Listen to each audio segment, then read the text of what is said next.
ये इसलिए तो कहा जाता है कि बच्चे जब पेट में हो तो माताओं मेरी बहनों ये मिट्टी मत खाया करो, नहीं तो संतान आलसी और प्रमादनी ही प्रकट होगी। सेब क्यों नहीं खाती आप जब बच्चे को जन्म देते हैं? दूध पियो, बढ़िया देसी घी खाओ, है अच्छे अच्छे फ्रूट खाओ, सौंठ के लड्डू खाओ, मेथी के लडुआ खाओ, झाड़ के लडुआ खाओ और अच्छी अच्छी सी चीजें खाओ। और मिट्टी भी कोई खाने की चीज है क्या? माटी खाएंगी, चिलगम खाएंगी, और क्या क्या होता है शर्मा जी, है समोसा खाएंगी, समोसा।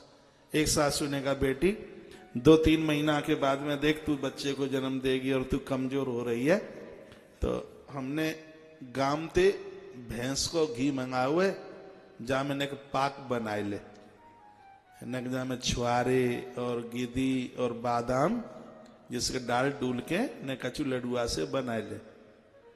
तो बोली माता जी हमें लड्डू बट्टू अच्छा नहीं लगता। सासू माँ बड़ी सीधी थी, कहा तो लली कहा तो को अच्छो लगे, तो माने कि हमें तो समोसा बहुत अच्छा लगता है। पेट में हो बेटा और दीदी खाए समोसा, टेढ़ा समोसा खा के फिर वो टेढ़े बच्चों को ही जन्म देगी। समोसा है टेढ़ा तो लला सीधा कहां से आएगा? बच्चे हों संतान में ठीक ठाक खाइए, अच्छा सा खाइए, भगवान का गुणान वादन कीजिए। तो कयादू के यहां भी प्रहलाद आके प्रकट होते हैं। जिस प्रकार से अनुष्ठान के समय में खान पान के ऊपर इतना ध्यान दिया जाता है, नारी के गर्भ में जब संतान है अनुष्ठान से भी ज्यादा ध्यान दिया जाता है। आपको पता है वामन भगवान को प्रकट करने के लिए माता ने दूध का प्रयोग किया है, इसलिए उस व्रत का नाम ही पयोव्रत हो गया है। वामन पुराण में कथा बहुत विस्तार है इसका। तो संतान हो गर्भ में, उस समय आप अन्न कम, फल है, उसमें आप तरलीय पदार्थ है, दूध है, कोई अच्छा सा रस है, ये चीजें लें तो उसका असर होने वाली औलाद के ऊपर बहुत बड़ा होता है। लेकिन आप बच्चा हो पेट में 12 फुलका खींचेंगी तो मटिया ही पैदा होगा भैया, आलसी होगा, प्रमादी होगा वो। तो कम खाइए। पिछले साल मैं आपके बीच में अग्नि पुराण से बोल के गया हूं, संतान हो उदर में, जब तक बच्चे का जन्म नहीं हो जाता रात्रि के समय में माताएं भोजन छोड़ दें, बहनें सूर्य अस्त के बाद भोजन न करें।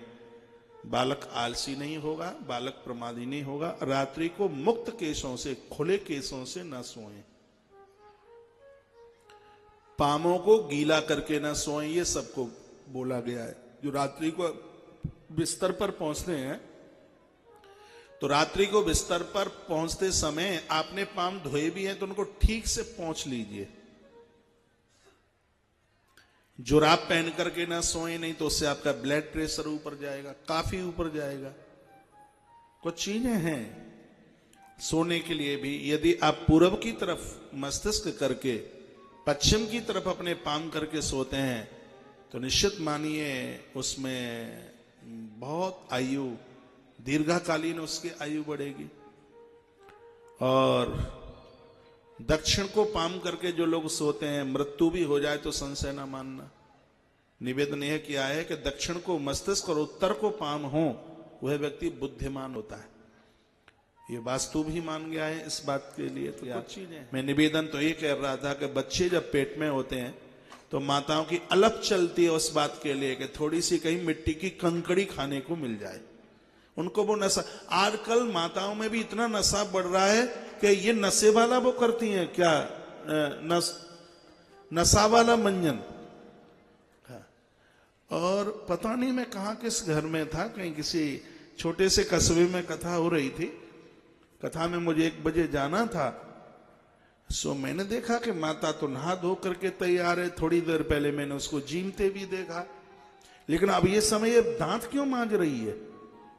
तो पहले तो मैंने सोचा कि शायद सुबह कुल्ला करना भूल गई होगी, वैसे ही नहा ली होगी। नहीं तो मुझे पता ही नहीं था उससे पहले। तो हम गाड़ी में ऐसे ही चर्चा, पता नहीं कौन थे मेरे संग, तो उन्होंने कहा महाराज जी आजकल मंजन कर करके ये माताएं नशे की पूर्ति कर रही हैं, ये नशा वाला तंबाकू वाला मंजन है। ऐसा कोई आता है तंबाकू वाला मंजन? हाँ, गर्दन हिला रही है, आपको जानकारी है? बिल्कुल हाँ, पता है आपको। बिल्कुल मालूम है। निष्कासित कीजिए इन सब चीजों को। मां बाप जी रुग्ण होंगे, औलाद रुग्ण, डायबिटीज का रोग, बवासीर का रोग, और ये क्या है, टीबी का रोग, ये वंश से और चलते हैं।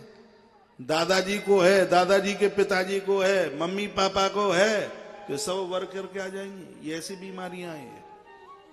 आप पहले से बीमार हैं, आपके द्वारा जन्म लेने वाली संतान इन रोगों से बच नहीं सकती। इसलिए आप आरोग्य हो तभी तो बढ़िया संतान का जन्म होगा।